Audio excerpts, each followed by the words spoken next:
How can the next generation of food producers like myself be prepared and resilient for the tough times that we know are coming, and how do we mitigate emissions to prevent the worst of it? My name is Dr. ANIKA Molesworth, and I studied a PhD in environmental and agricultural management at Deakin University. I came out to far western New South Wales when I was 12 years old. My parents purchased a farm here in the year 2000, which was the start of the decade-long millennium drought. For those first 10 years, we had little to no rainfall, and we watched the landscape become desiccated. And that, of course, then drove my passion in this field.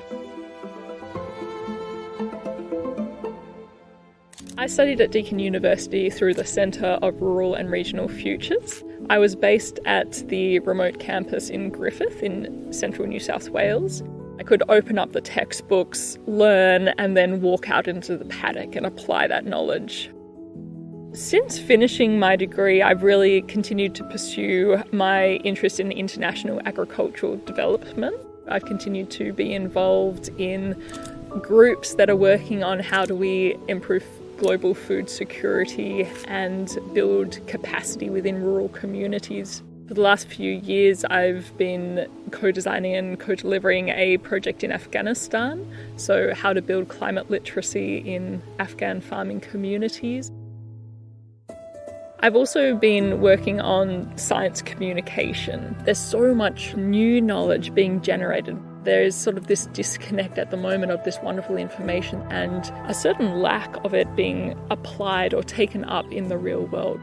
I've written a book on these topics called Our Sunburnt Country, which talks about how climate change is impacting the food system and, what we can do within our individual lives to help combat this challenge, but actually put it into something, meaningful and tangible.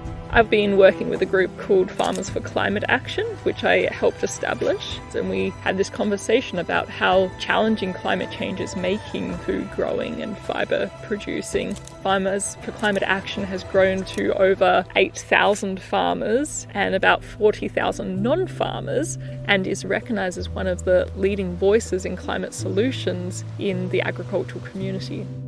When I look to the future, it is not just about me, it is about my family, and it's about my community, and it's the legacy that one leaves to look after these things that I care about. I want to be working with visionaries. I want to be working with people who are challenging the status quo and helping us get to a place where we need to go.